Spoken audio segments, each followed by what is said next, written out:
안녕하세요. 저는 20대 후반 그림 그리는 그림쟁이입니다. 최근 제가 좀 불미스러운 일이 있었는데요. 이번 일로 굉장히 힘들었습니다. 제게 왜 이런 일이 일어나는지도 모르겠고 이게 꿈인가 싶네요.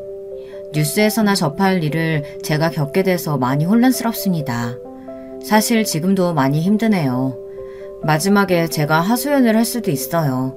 너그럽게 봐주셨으면 좋겠습니다. 저는 어렸을 때부터 그림을 그렸습니다. 예술중학교, 예술고등학교에 나오고 대학도 미술 전공으로 가서 제 주변엔 예체능이 많았고 일반과 친구들은 없었습니다.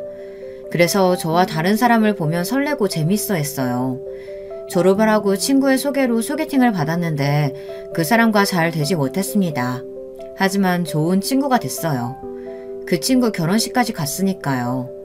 그런데 거기서 제 운명을 만났습니다.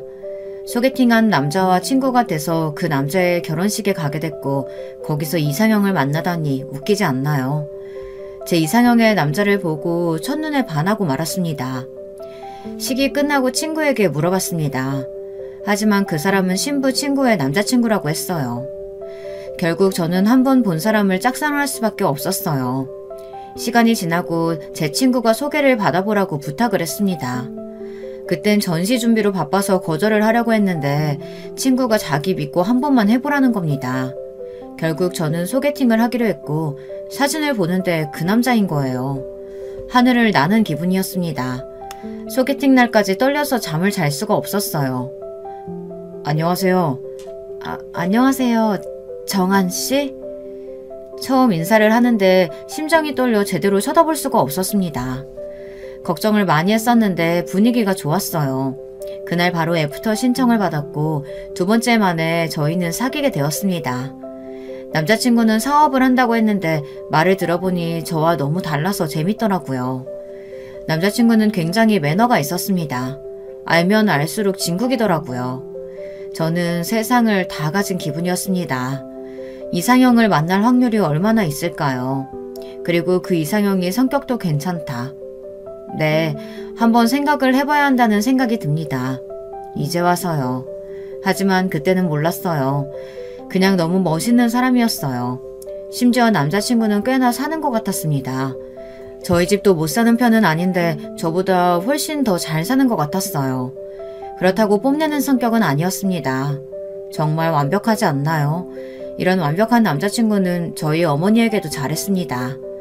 어느 날은 남자친구가 어머니에게 꽤 비싼 가방을 선물로 주더라고요. 처음에는 부담스러워서 거절을 했지만 얼마 전 어머니 생신인 걸 알고 사왔다고 해서 어쩔 수 없이 받았어요. 저는 선물의 가격보다 그 말을 흘려듣지 않고 선물을 챙겨준 마음이 너무 예쁜 겁니다. 어머니도 선물을 보더니 너무 고맙다고 같이 밥을 먹었으면 좋겠다고 이야기를 했어요. 오빠, 엄마가 밥 한 번 먹자는데 시간 괜찮아? 괜찮지. 부담스러워? 남자친구는 조금 부담스러워 하더라고요. 아니야. 나중에 조금 시간이 지나서 인사드리자. 그렇게 부모님을 만나는 건 미뤄뒀습니다. 그런데 중간중간 기념일을 챙겨줬고 아버지 생신 때도 챙겨줬어요. 여행도 다녀오라고 숙소도 예약했습니다. 저희 어머니는 점점 남자친구를 마음에 들어 했습니다. 은근슬쩍 저한테 언제 볼 수 있냐고 물어보더라고요. 그래서 한 번 더 물어봤습니다. 오빠, 있지? 이런 말을 하기 괜히 미안하더라고요. 결혼을 약속한 사이도 아닌데 부담을 주는 것 같기도 하고 이건 아닌 것 같다는 생각을 했는데 마침 오빠가 센스 있게 먼저 말을 꺼내줬습니다. 왜? 부모님이 나 보고 싶어 해? 어떻게 알았어? 자기 눈에 다 쓰여있지. 이러니 제가 빠질 수밖에 없지 않나요? 눈치도 빨라서 사람 마음을 잘 알더라고요. 만나도 돼? 그럼 나는 괜찮아. 남자친구는 괜찮다며 좋은 식당을 알아보겠다고 했습니다. 어머니는 드디어 만난다고 좋아하셨지만 아버지의 반응은 떨떠름했습니다. 부모님과 남자친구가 처음 보는 날 분위기는 좋았습니다. 어머니는 남자친구의 외양을 보고 더 마음에 든다고 사위라고 부르는 겁니다. 엄마 왜 그래 부담스럽게. 왜? 장모님이라고 부르면 될까요? 남자친구는 애교스럽게 어머니에게 이야기를 했어요. 하지만 아버지는 뭐가 마음에 들지 않는지 무덤덤하게 밥만 먹고 있더라고요. 괜히 아버지 눈치를 봤습니다. 남자친구는 따로 집으로 갔고 저는 부모님과 집으로 갔는데 아버지가 갑자기 저보고 헤어지라는 겁니다. 헤어지거라. 네? 그게 무슨 소리예요? 헤어지라니.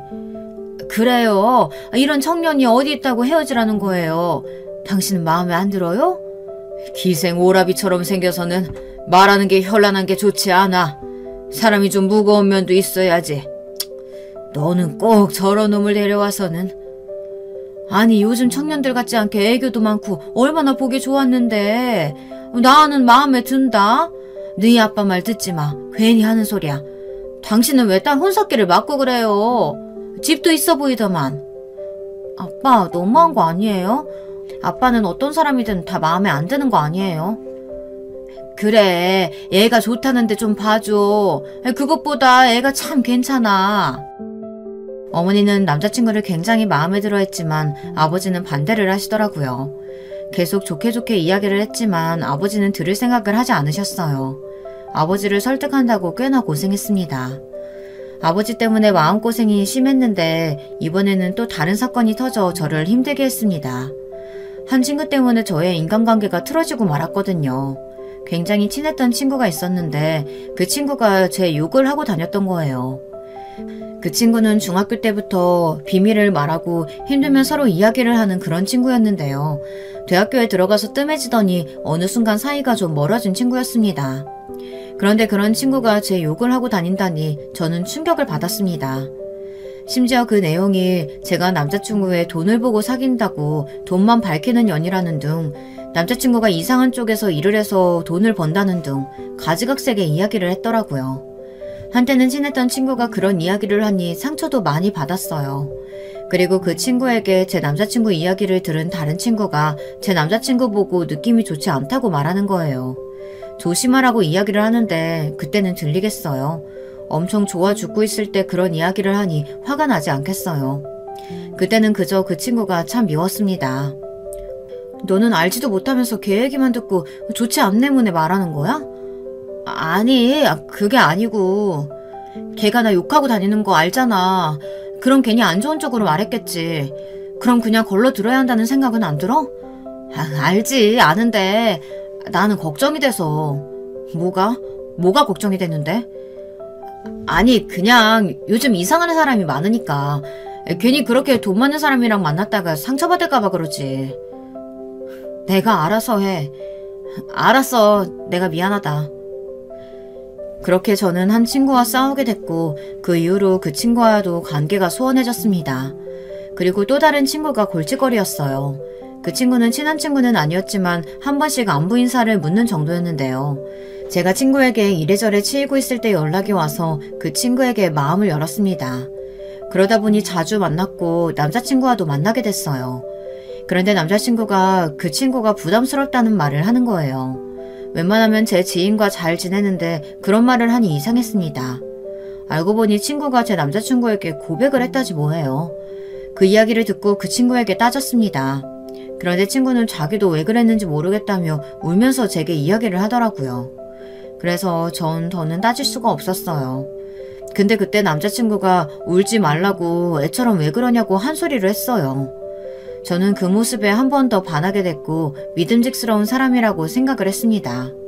친구는 그 소리를 듣고 울음을 멈췄고 거짓말처럼 사람이 180도 달라졌습니다. 갑자기 정색을 하더니 남자친구와 저에게 말도 안 되는 걸로 따지더라고요. 솔직히 오빠도 좋았던 거 아니에요? 좋다니? 그게 무슨 소리야? 아니 나를 좋아한다고 너 괜히 이상한 쪽으로 듣는 거 아니야? 오빠 저런 애 계속 만날 거예요? 나를 봐요. 내가 더 예쁘고 더 귀엽잖아요. 유치해서 상정도 하기 싫었습니다. 친구는 계속 되지도 않는 소리를 짓거렸습니다. 아니 어떻게 자기 입으로 그렇게 말할 수가 있을까요? 이해가 가나요? 그 이후로 그 친구와는 인연이 완전히 끊어졌어요. 물론 제 잘못도 있겠지만 이상한 친구들도 많아 고생을 좀 했습니다. 이것뿐만이 아니라 여기저기 제 이야기들이 나돌았고 결국 전 친구들과 연락을 하지 않게 되었어요. 그러다 보니 점점 남자친구에게 의존을 할 수밖에 없었어요. 설상가상 제게 안 좋은 일이 생겼습니다. 제 동생이 교통사고로 그만 세상을 떠나고 말았어요. 저희 가족은 슬픔에 빠질 수밖에 없었습니다. 가해자는 술을 마시고 운전을 하다 제 동생을 쳤고 동생은 병원에 가는 길에 세상을 떠났어요. 심지어 파란불이었고 횡단보도에서 사고가 났습니다. 건너편에서 저는 그 사고 현장을 목격했어요. 그 이후로 길을 걸어다닐 수가 없었어요. 매일매일이 지옥이었습니다. 왜 사나 싶고 동생 대신 내가 죽었다면 좋았을걸. 나는 왜 구하지 못했지. 나 때문에 동생이 죽었어. 매일매일 이런 생각을 했어요. 그러다 보니 점점 어두워지고 사람을 만나지 않았습니다. 부모님께 죄송하더라고요. 동생을 잃어 힘드실 텐데 저까지 그러니 죄송했습니다. 저도 이겨내려고 했지만 말처럼 쉽게 되지는 않았어요. 지나가는 길이 온통 그 사고 현장으로 보였고 동생의 피와 숨소리, 떨림이 다 느껴졌습니다. 밖에 나가는 게 지옥길이었어요. 그렇게 한 달을 집 밖에 나가지 않고 있었습니다. 그러자 어머니가 울면서 제발 밖에 나가라고 애원을 하더라고요. 하지만 저는 아무것도 할 수 없었습니다. 제가 괜찮아지길 기다려준 남자친구도 힘들었는지 제게 지친다고 이야기를 했어요. 그 말을 듣고 또 하염없이 눈물만 흘렸습니다. 저도 나가고 싶은 마음은 너무 컸지만 정말 힘들었어요. 하지만 제 남자친구의 말을 듣고 나가보기로 결심을 했습니다. 물론 다시 공포가 오기는 했지만 하루하루 숙제처럼 천천히 나가봤어요. 처음에는 마당으로 나가보고 그 다음 집 앞 도로 그리고 마트 천천히 나가봤습니다. 그런데 혼자 힘으로는 안 될 것 같더라고요. 엄마, 나 병원 갈래. 그래, 잘 생각했어. 힘들면 가야지. 어머니는 저를 꼭 안아주셨어요.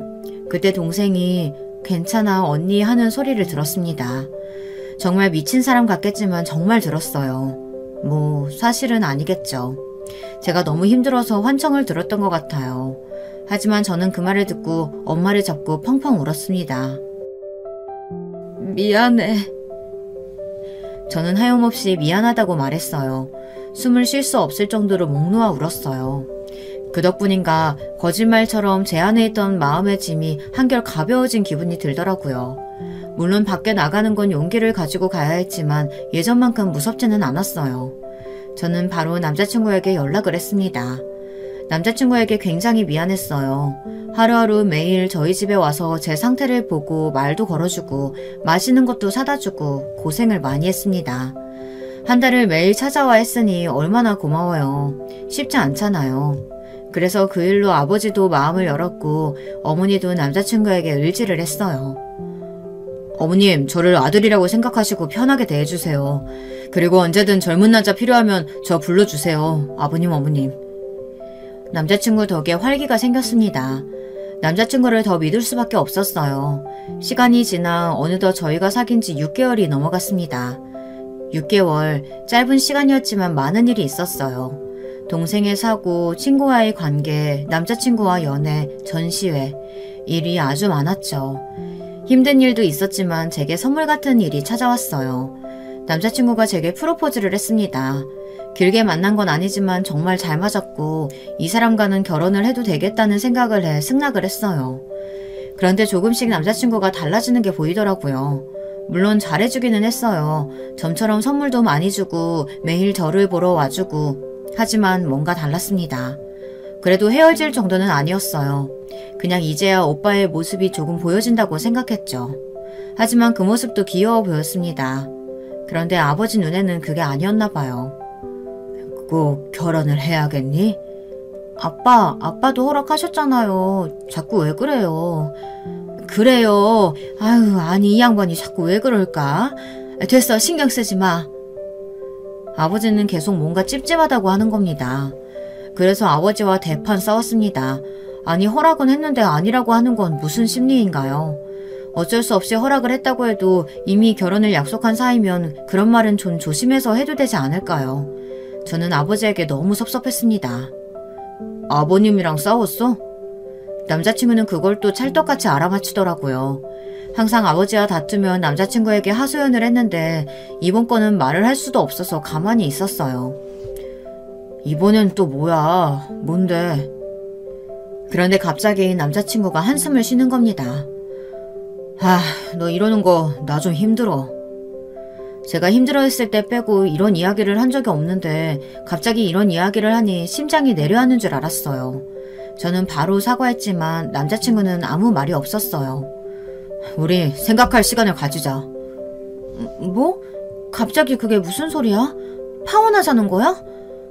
아니 그건 아니고 그냥 좀 힘들어.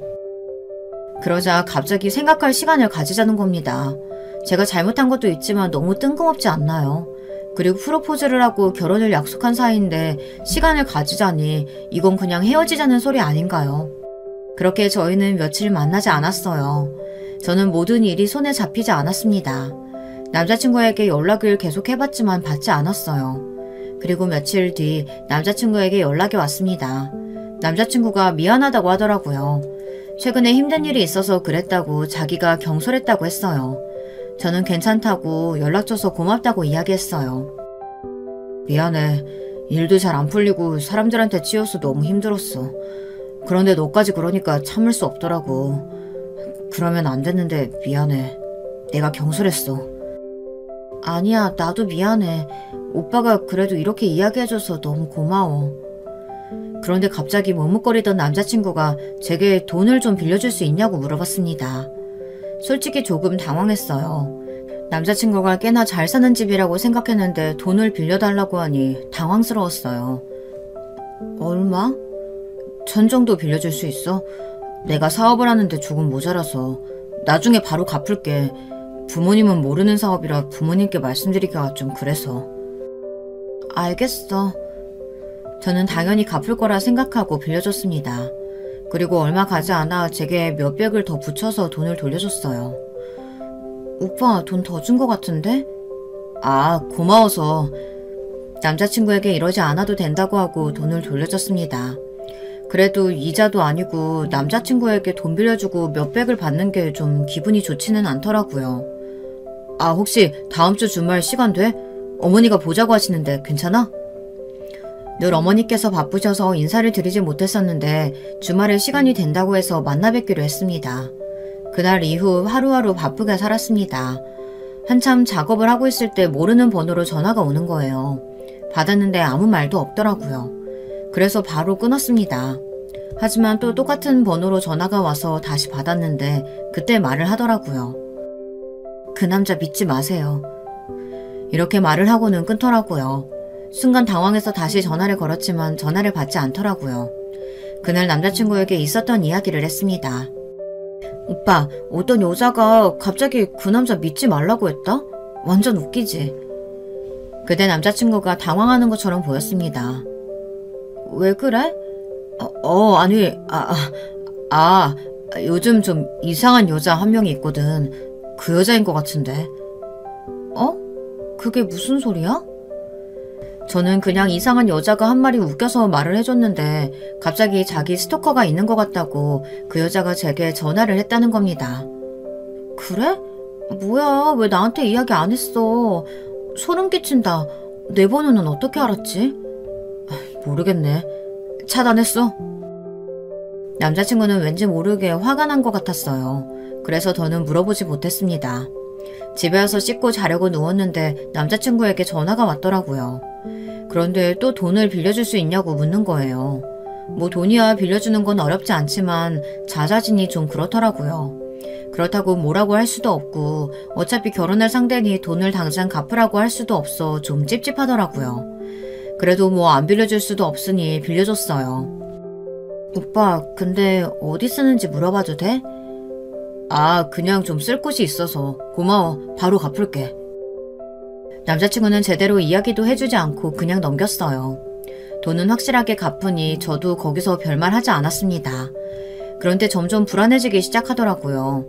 그래서 이 문제로 살짝 다툼이 있었습니다. 남자친구는 서운하다며 자기가 돈을 제대로 갚는데 뭐가 문제냐고 물어보는데 할 말이 없었어요. 그래도 돈을 계속 빌리는 것 자체가 좀 신뢰되는 행동이 아닌가요? 어렸을 때부터 돈은 함부로 빌려주는 게 아니고 또 빌려달라고 하는 게 아니라고 배워서 그런지 저는 이해가 잘 되지 않더라고요. 그래도 남자친구와 잘 이야기가 돼서 잘 풀었어요. 시간이 지나고 시어머니에게 인사를 드리러 가는 날이 됐습니다. 그날따라 화장이 잘 돼서 기분이 좋았어요. 부모님도 괜히 긴장을 하셨는지 잘 다녀오라고 하더라고요. 남자친구는 오늘 예쁘다고 편하게 있으면 된다고 계속 긴장을 풀어줬어요. 시어머니는 굉장히 온화했습니다. 어머님 집이 너무 예뻐요. 저 이렇게 큰 집에는 처음 와봤어요. 아유, 이제 집주인 될 텐데 적응해야지. 네? 저는 놀라서 차를 마시다 사례에 걸렸습니다. 화장실로 가서 단정히하고 저는 부모님께 연락을 드렸어요.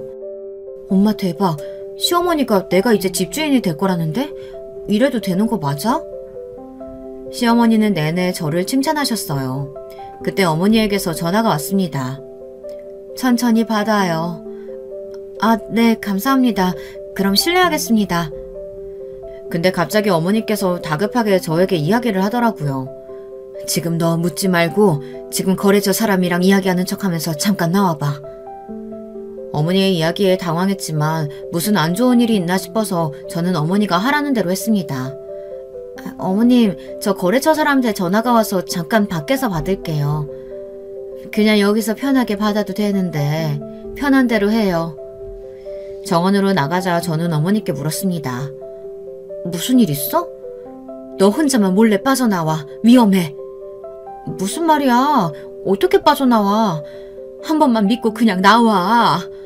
가방이랑 지갑이랑 다 안에 있는데? 그거 걱정 말고 빨리 나와. 저는 그래도 이건 아니라는 생각에 시어머니와 남자친구에게 양해를 구하고 집으로 바로 갔습니다. 엄마는 다친 곳 없냐고 물어보더라고요. 그리고 어머니의 말에 소스라치게 놀랐습니다. 엄마, 무슨 일이야? 그놈 사기꾼이야. 그러고는 어머니가 제 손을 잡고 경찰서로 가려고 하더라고요. 엄마 왜 그래? 무슨 말을 들었는데? 내가 너 가고 점을 보러 갔는데 그놈 그거 사기꾼이라고 빨랑 너랑 떼어내야 한다더라고. 엄마도 참, 엄마 도대체 왜 그래? 그런 이유로 지금 나 부른 거야? 어머니는 갑자기 화를 내시며 제게 이 결혼 반대라고 하시더라고요. 그래서 저는 어머니와 한바탕 했습니다. 안 돼! 이 결혼 반대야! 저는 어머니와 크게 싸우고 집을 나왔습니다. 그러고는 남자친구에게 전화를 해서 오늘 급하게 나와서 미안하다고 사과를 했어요. 남자친구는 오히려 무슨 일 있는 거 아니냐고 걱정을 해줬습니다. 차마 어머니가 남자친구가 사기꾼이라서 결혼을 반대한다는 말을 할 수가 없더라고요. 너무 속상해서 눈물이 났습니다. 여기에 제 편은 아무도 없는 것 같았어요. 남자친구는 자기 집으로 오라고 하더라고요. 그래서 바로 남자친구 집으로 갔습니다. 남자친구를 보자마자 또 눈물이 나더라고요. 저는 울면서 사실대로 말했습니다. 물론 사기꾼이라는 말은 하지 않고 결혼을 반대한다고 했어요. 그러자 남자친구가 그 이야기를 왜 이제 하냐고 화를 내며 책상을 발로 차더라고요. 그렇게 화를 낸 모습은 처음 봐서 놀랐습니다. 시어머니도 놀라서 남자친구를 다그쳤어요. 남자친구는 소리를 쳤다는 걸 깨닫고는 제게 사과를 했습니다. 미안해. 결혼 못할까봐 그랬어. 아니야, 미안해. 엄마가 갑자기 반대하시네. 왜 반대하셔? 미안. 아니야, 말하기 힘들면 하지마. 오빠, 그런데 나 오빠 집에서 잠시 지내도 돼? 제가 잠시 지낼 곳이 필요하다고 말을 하자 남자친구는 당황하며 시어머니가 불편해하실 것 같다고 대신 자기 회사 근처 오피스텔에서 지내는 게 어떻겠냐고 물어봤어요. 저는 남자친구에게 오피스텔이 있었는지 몰랐습니다. 뭐야, 오피스텔 있어? 왜 말 안 했어? 아, 최근에 계약했어. 정신없어서 말을 못했나 보다. 저는 시어머니에게 인사를 드리고 남자친구 오피스텔로 갔습니다. 집은 굉장히 깔끔했어요. 깔끔하다 못해 뭐가 없었습니다. 딱 있을 가구만 있고 사람이 사는 곳이 맞나 싶었어요. 남자친구는 사용을 잘 안 해서 뭐가 없다고 말하더라고요.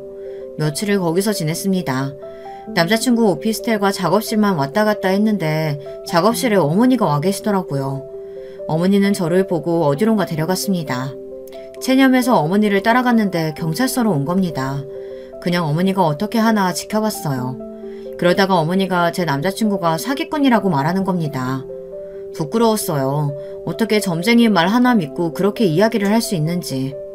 그런데 곧이어 충격적인 이야기를 들었습니다.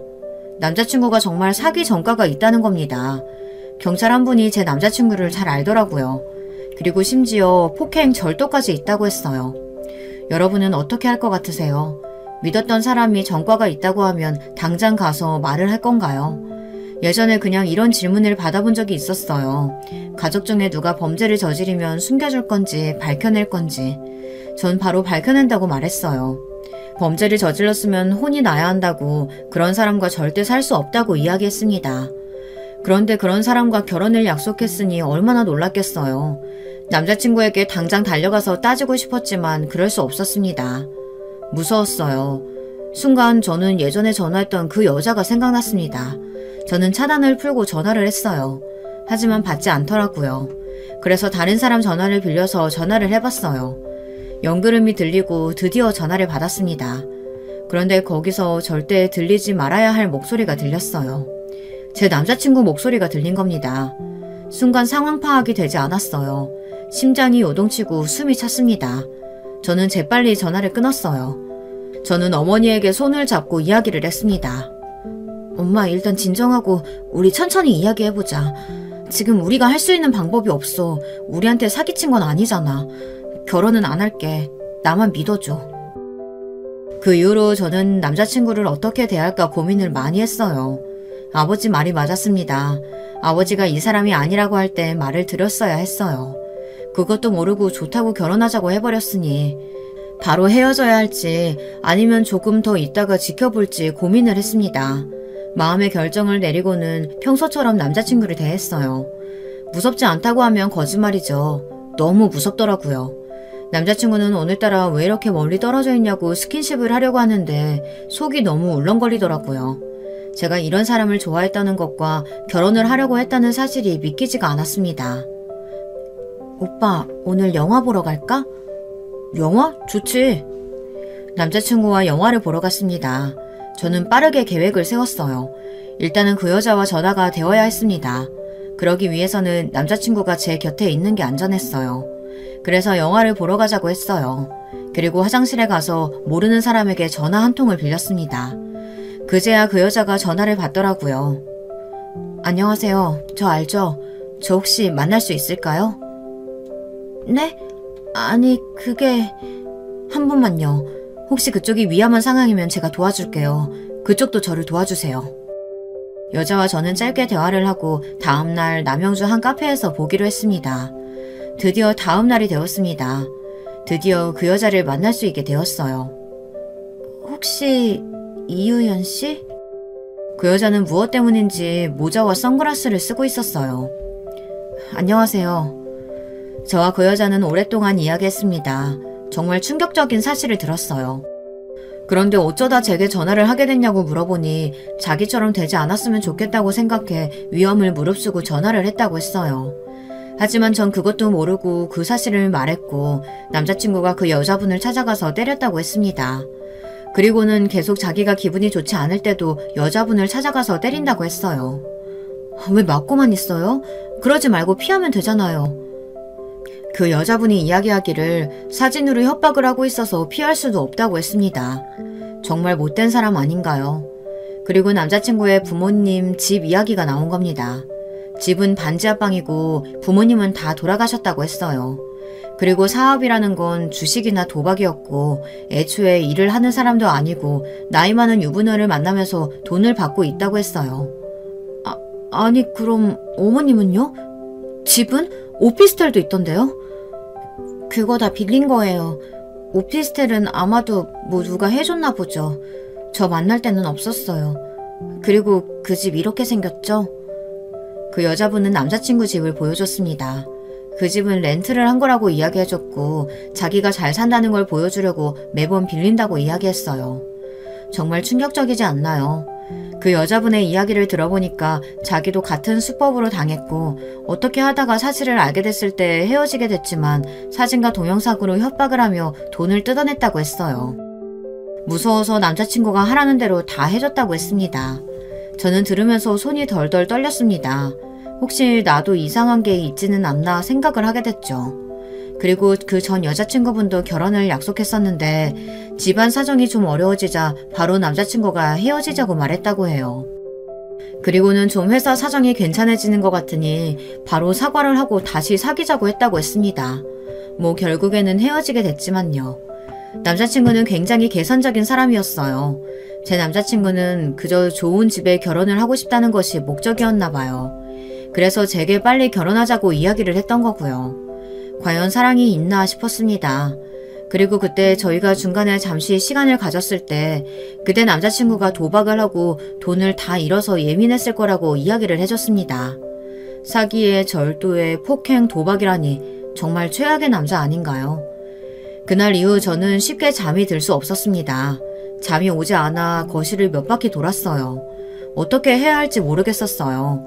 헤어지자고 이야기를 하다가 그 사람처럼 맞을까 무서웠고 그 사람처럼 협박을 당할까 무서웠습니다. 그리고 예전에 화를 낸 것만 봐도 어떻게 반응이 나올지 상상이 가니 더 두려웠어요. 다음날 저는 부모님께 모든 사실을 말했습니다. 그때 아버지가 버럭 화를 내시며 자기 말을 들었어야지 않겠느냐고 소리를 치는 겁니다. 아니 지금 와서 누구와 싸울 정신도 아닌데 갑자기 아버지가 그렇게 소리를 치며 제 잘못이라고 하는데 너무 억울한 거예요. 누가 사기꾼인 걸 알고 결혼을 하겠어요. 저도 당했는데 제가 잘못 본 것이 잘못이라고 하니 너무 속상했습니다. 그래서는 안 됐는데 아버지에게 크게 소리를 질렀어요. 그럼 멍청한 딸 둬서 좋겠네.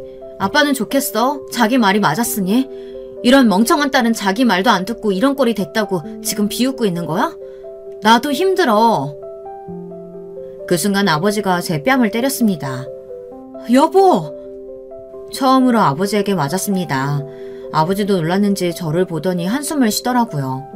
저도 그렇게 나오면 안 됐지만 너무 힘들어서 소리를 쳤는데 맞기까지 하니 정말 미칠 것 같았습니다. 순간 욱해서 저는 집 밖으로 뛰쳐나갔고 그대로 남자친구에게 전화를 했습니다. 자기야. 어디야? 지금 일하고 있지. 그래? 여자 만나고 있어? 순간에 판단력이 흐려져 저는 그만 여자를 만나고 있는 게 아니냐고 물어봤어요. 그 순간 정적이 흘렀어요. 정적을 깬 건 남자친구의 욕이었습니다. 너 미쳤어? 뭔 소리라는 거야? 너 지금 다 일심하냐? 무시하는 거야? 그런데 보통과 다르게 너무 흥분하면서 말을 하는 거예요. 욱하는 게 보였습니다. 왜? 맞나봐? 찔려? 그럼 당장 와. 미쳤어? 일한다고! 그러니까 안다고. 여자 만나는 일. 그 순간을 참았어야 했습니다. 그년이지? 그년이다 말했지? 남자친구는 갑자기 한 번도 들어본 적 없는 목소리로 제게 말을 하는 겁니다. 그제서야 남자친구는 본 모습을 보여줬어요. 너무 무서웠지만 할 말은 해야 했습니다. 너 오피스텔로 와. 싫어. 카페로 와. 주소 찍어줄게.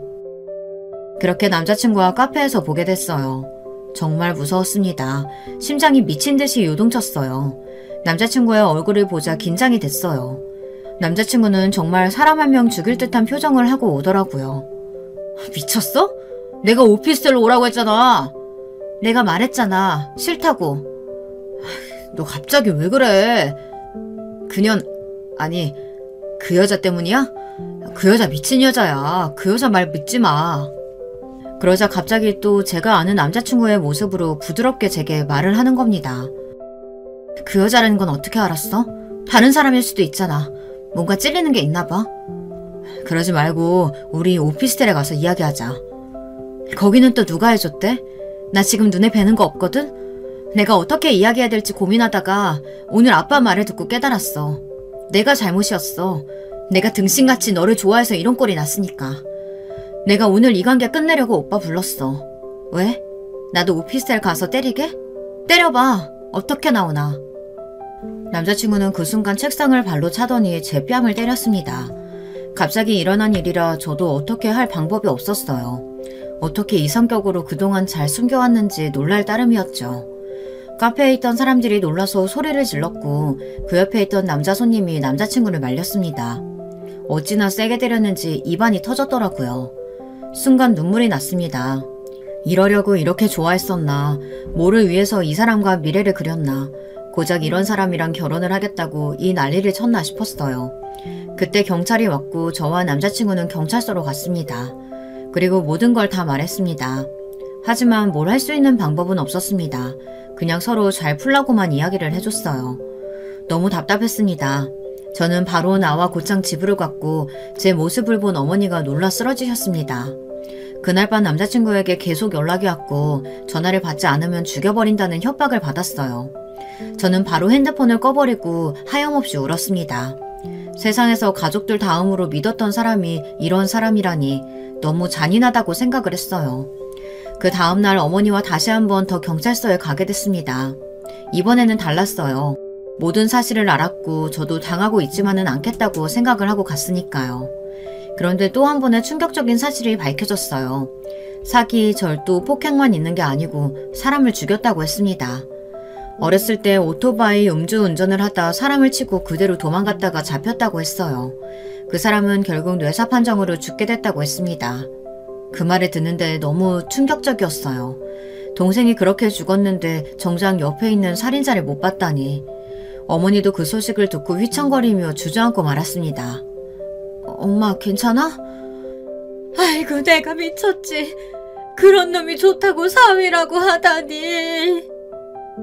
저는 정신을 바로잡고 신고를 했습니다. 그리고 남자친구의 핸드폰, 카메라 등 전자기기를 압수해달라고 말했어요. 그때서야 경찰들은 이게 심각한 일이라는 걸 깨달았습니다. 그리고 경찰들에게 사진들도 보내줬어요. 접수를 하고 저는 작업실로 갔습니다. 그런데 작업실에 남자친구가 와 있더라고요. 저는 바로 경찰에 전화를 했습니다. 남자친구는 눈이 돌아 있었어요. 너 때문에 다 망했잖아. 너가 무슨 말을 했길래 그 망할 년이 내 말을 안 듣는 건데. 그년이 나 신고했다고 했는데 네가 그랬지? 네가 선동질했지? 순간 남자친구의 주머니에서 무언가가 나왔습니다. 아니 아무리 그래도 그렇지 갑자기 사람이 한순간에 변하는 것도 무서운데 거기에 칼까지 들고 있으니 정말 무서웠습니다. 내가 전화 안 받으면 죽여버린다고 했지? 내가 장난 같아? 너도 그년이랑 똑같이 당해봐. 조용히 맞을래? 아니면 죽을래? 여긴 이 작업실에서 죽는 것도 꽤 나쁘지 않겠다. 그치? 뭐 이제 콘박 먹을 텐데 사람 좀 죽인다고 뭐 내가 죽는 것도 아니고 한 명 죽이나 두 명 죽이나 똑같지 뭐. 순간 저는 무슨 말을 들었나 머릿속으로 생각을 했어요. 저는 필사적으로 남자친구를 피했고 경찰이 오기만을 기다렸습니다. 그런데 한 명 죽이나 두 명 죽이나가 너무 이상했습니다. 그 전 여자친구분은 무사할까 걱정이 됐습니다. 누구를 걱정할 처지는 아니지만 그래도 바로 경찰에 신고를 해둔 상태이기 때문에 저는 정신만 차리면 살 수 있을 거라는 생각을 했어요. 그때 갑자기 남자친구가 칼을 휘두르며 막 소리를 치는 겁니다. 무시하지 마. 나 무시하지 마. 무시하지 마. 무시했어? 진짜 공포스러웠습니다. 지금도 생각하면 끔찍합니다. 너무 무서웠어요. 사람이 이렇게 돌아버릴 수가 있는지 처음 알았습니다. 그리고 잘못했다가는 정말 칼에 찔려 죽을 것 같았어요. 그 순간 다행히 경찰이 들어왔고 저는 힘이 풀려 주저앉고 말았습니다. 진짜 소름 끼쳤어요. 그리고 저는 바로 그 여자분에게 전화를 했습니다. 다행히 그 여자분은 전보다 밝은 목소리로 전화를 받았어요. 괜찮아요? 네? 무슨 일 있으세요? 저는 남자친구의 일을 다 말했어요. 괜찮으세요? 네, 저는 괜찮아요. 이제 그 인간 잡아야죠. 저 감사해요. 유엔씨 아니었으면 저 계속 무서워서 신고도 못했을 거예요. 저 용기 내서 신고했어요. 그리고 다른 피해자들도 있어서 같이 신고하고 왔어요. 그 여자 말고도 피해자가 꽤 있다고 하더라고요. 놀랍지도 않았어요. 그렇게 남자친구와 저는 끝이 나게 됐고 남자친구는 결국 다양한 혐의로 구속되었습니다. 구속이 되면 마음이 편해질 줄 알았지만 더 불안하더라고요. 언제 또 올지 몰라 무서웠습니다. 저는 그 이후 집 밖에 잘 나가지도 않았어요. 작업실도 집으로 옮겨서 집에서만 작업하고 최대한 사람을 만나려 하지 않았어요. 그 모습을 보고 한동안 말을 하지 않았던 아버지가 제 방에 들어와서는 저를 한번 물끄러미 보시더니 미안하다고 사과를 했습니다. 아버지는 제가 너무 걱정돼서 그랬다고 절대 제 잘못이 아니라고 이야기를 해줬어요. 알죠, 알아. 그래도 아빠 덕분에 내가 각성해서 그 나쁜 놈 잡았는걸? 아버지가 걱정하실까봐 일부러 더 씩씩하게 장난치듯 이야기를 했습니다. 그런데 갑자기 아버지가 울기 시작했어요. 저까지 이르면 어쩌나 걱정을 했대요. 그 이야기를 듣고 저도 눈물이 나서 아버지를 안아줬습니다. 괜찮다고 아버지 말 안 들어서 죄송하다고 말했어요. 그 사건이 있고 다들 어디서 들었는지 제게 전화를 하더라고요. 그리고 그 남자친구를 소개시켜준 친구도 전화가 왔습니다. 잘 지냈어? 네 소식 들었어. 미안하다. 내가 이상한 놈 소개시켜줘서. 아니야, 나도 좋아했는걸 뭐. 그거 아니었음 너도 소개시켜줄 생각 없었잖아. 그건 그렇지. 아니 근데 그놈은 무슨 생각으로 그렇게 사기를 치고 다닌 거야? 나도 몰라. 그냥 자기는 안 걸릴 거라고 생각했나 보지. 아휴, 그 자식 이야기하기도 싫다. 그거 알아? 나이도 속였다. 나보다 10살은 넘게 차이 나더라. 미쳤네. 고생 많았네. 아니 와이프 친구도 고생 많이 한 것 같더라고. 와이프가 걱정 많이 했어. 친구도 그렇고 너도 그렇고. 몰랐잖아. 그 와이프 친구는 자기 같은 사람들 도와주더라고. 너 덕분에 달라졌다고 하더라. 와이프도 너 아니었으면 친구가 이런 일 당했는 거 몰랐다면서 진짜 너한테 고맙다고 전해달라고 했어. 그 여자분이 참 부러웠습니다. 저렇게 걱정해주는 동성 친구가 있어서 부러웠습니다. 몇 분을 친구와 이야기를 하다 보니 한결 마음이 편해지기 시작했어요. 친구들은 다 저를 떠났다고 생각했는데 남아있는 친구가 있어서 다행이라는 생각을 했습니다. 남자친구 보고 느낌이 좋지 않다고 한 그 친구에게도 연락이 왔어요. 친구는 괜찮냐고 제게 물었고 그때 정말 미안하다고 사과를 하더라고요. 오히려 제가 미안했습니다. 그 친구 말이 맞았기 때문에 할 말이 없었어요. 저도 친구에게 미안하다고 했어요.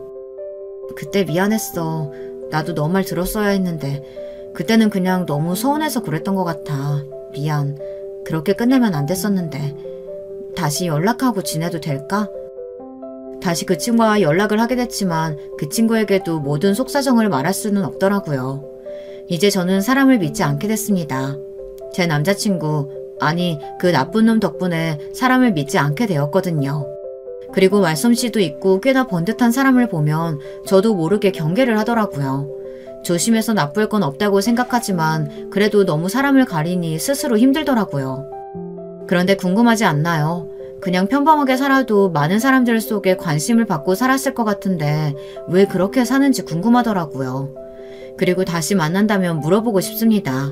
왜 그런 거짓말을 했는지, 사랑하기는 했는지, 어디부터 어디까지가 진실인지 물어보고 싶었어요. 만약 남자친구가 돈이 없어 바보 같은 사람이라고 해도 저는 좋아했을 것 같은데 왜 그런 짓을 벌였는지 궁금했습니다. 하지만 이제 떠나간 사람이고 처벌을 받아도 마땅한 인간에게 제 시간을 투자하는 게 아깝다는 생각이 들어 더는 생각하지 않기로 했어요. 여러분이 저라면 가서 물어볼 것 같으세요? 아니면 저처럼 그냥 생각만 하고 잊고 살겠어요? 물론 잊는다고 잊혀지지는 않지만 저는 잊는 게 속이 편할 것 같다는 생각이 들어 잊기로 했습니다. 하지만 잊는 게 쉽지 않더라고요. 지금 이 글을 쓰고 있는 것만 봐도 못 잊었다는 증거 아니겠어요? 잊는다 하면서 계속 생각하게 되더라고요.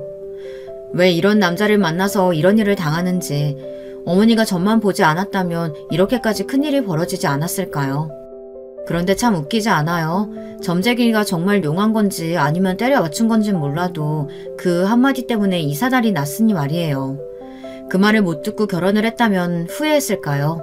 그냥 이대로 묻어두고 사랑으로 살았다면 살 수 있었을까요? 아니겠죠. 여러분, 쓰다 보니 감정이 올라오네요. 잠시 하소연을 좀 해도 될까요? 요즘 하루하루가 참 힘들어요. 잠도 잘 오지 않고 가끔은 그놈 목소리가 들려서 미칠 것 같습니다. 그림을 그리는데도 집중이 되지 않고 행복하지 않더라고요. 그리고 무엇보다 힘든 건 새로운 사람을 만나는 게 두렵더라고요. 여기저기 새로운 사람을 만나보기 위해 동호회도 가입했지만 쉽지 않았어요.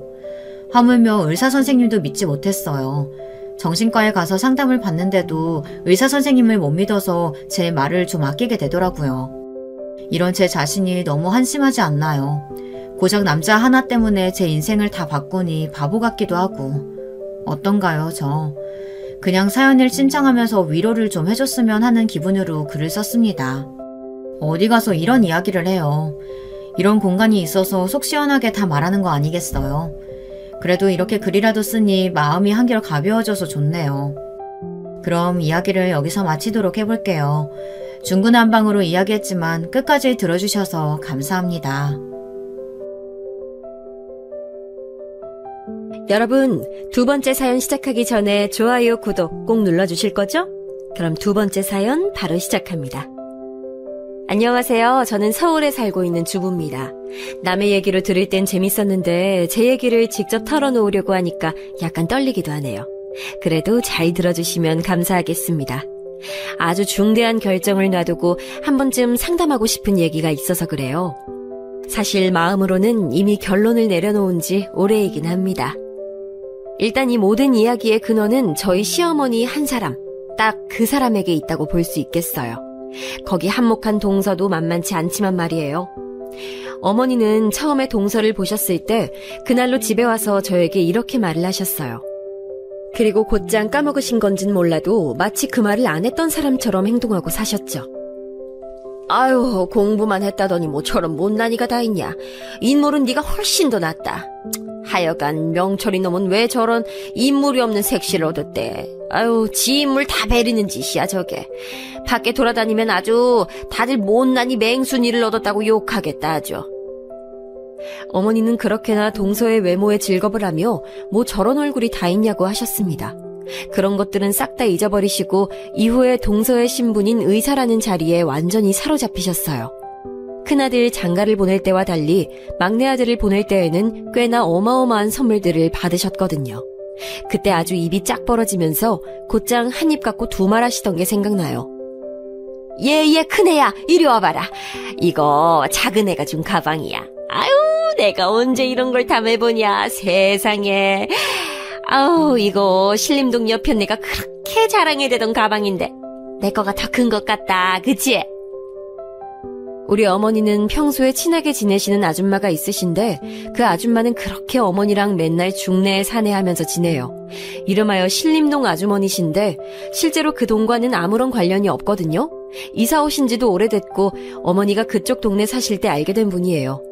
무튼 그분이 그렇게 자식 자랑이나 집 자랑을 많이 하셨거든요. 어머니는 거기에 맺힌 한이 많았는지 툭하면 저한테 욕을 해대셨어요. 내가 그 여편네만 만나면 아주 뒷골이 땡겨서 못 살아. 아우 할망구 같은 얼굴을 하고서 보석이니 가방이니 줄줄 걸치면 뭘 하냐? 지 자식들 좋은 대학도에 갔다고 그렇게 자랑질을 해대는데 그래가지고 지를 찾아오길래 몰래 같이 끼고 사는 내 팔자가 훨씬 낫지? 네, 맞아요. 어머니 말씀처럼 어머니는 당신 큰아들 부부를 끼고 살고 계신답니다. 어쩌다가 상황이 이렇게 됐냐면 어머니가 마치 곧장 죽을 사람처럼 저희를 붙잡으셨기 때문이에요. 실제로 어머니는 우리가 결혼을 할 무렵에 암투병을 한번 거치셨기 때문에 건강이 안 좋으실 때긴 했었어요. 지금도 주의하고 계시긴 하고요. 아주 당당하게 상견례 자리에서 우리 엄마 아빠에게 본인 얘기를 하셨답니다. 내가 몸이 이래서 아무래도 큰아들인 승철이는 데리고 같이 살아야 될 것 같아요. 적어도 몸 혼자 가누고 돌아다니고 할 때까지는 있어야 하지 않나 싶네. 그렇게 짐되는 건 없을 거예요. 살림도 가르쳐주고 어쩌고. 아무래도 그쪽 어른들이 볼 때는 집에 어른이 누구라도 있는 게 낫지 않겠어요? 나도 얘네 오래 끼고 있을 생각은 없어요. 한 1, 2년 데리고 있다가 내보낼 생각이에요. 어머니는 이처럼 아주 당당하게 말씀을 하시더라고요. 저와 남편은 3년 정도 연애를 해오고 있었는데 그 사이에 어머니가 암 판정을 받으신 거예요. 사실 다들 많이 놀랐었고 어머니 앞으로 무수하게 동정어린 시선들이 떨어지기는 했어요. 하지만 딱 거기까지. 아니면 결혼을 더 미뤘어야 했던 건지 아니면 더 베스트는 아예 안 하는 게 좋지 않았을지 싶네요. 괜히 분위기에 휩싸여서 어머니가 아프시니까 빨리 결혼도 하고 당분간은 합가해서 같이 살자는 제안을 받아들이고 말았어요. 그리고 당시에 어머니가 저한테 되게 잘해주시기도 했었거든요. 수지야, 나는 옛날부터 며느리랑 오순도순 잘 사는 게 꿈이었어요. 시자 들어가면 다들 경기를 한다더라. 우리는 그러지 말고 살자. 우리는 부침개 먹고 놀고 먹으면서 잘 지내보자, 응? 사실 아버님은 일찍 돌아가시고 안 계시고 어머니는 혼자 아들과 살고 계셨거든요. 아들이 하나 더 있긴 하지만 막내 도련님은 자취를 하고 있어서 얼굴 보기 쉽지 않았어요. 장남인 우리 남편과 함께 지내오셨는데 막상 본인 몸도 아프고 하다 보니까 이 아들을 내보내기 너무 아쉬운 거겠죠.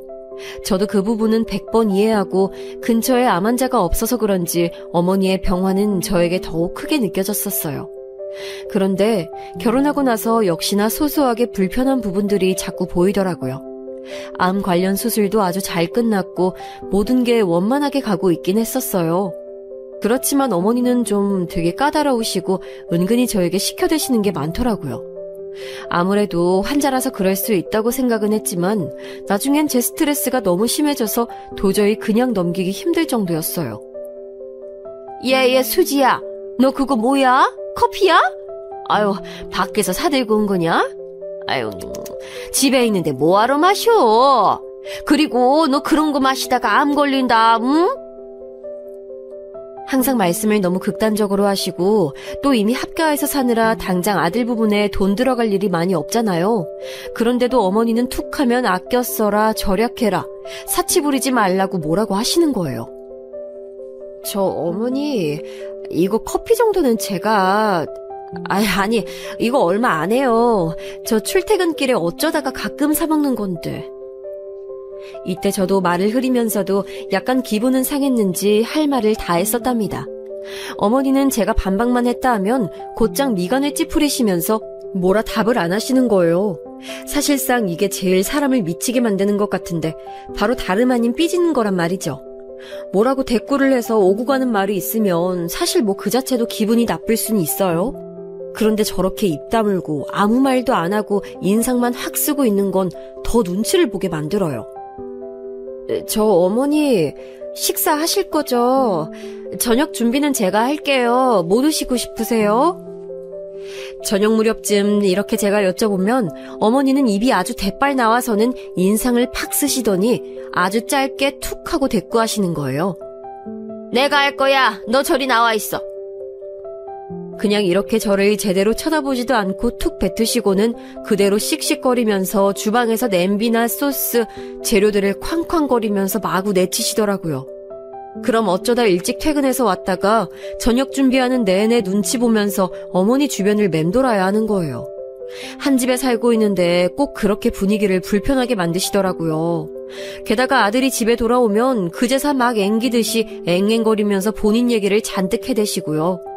저랑 남편이 둘이 뭔가 얘기하고 어쩌고 할 시간도 주지 않으시고 거실 소파에 아들 옆자리를 냉큼 차지하시고는 그대로 붙어서 계시는 겁니다.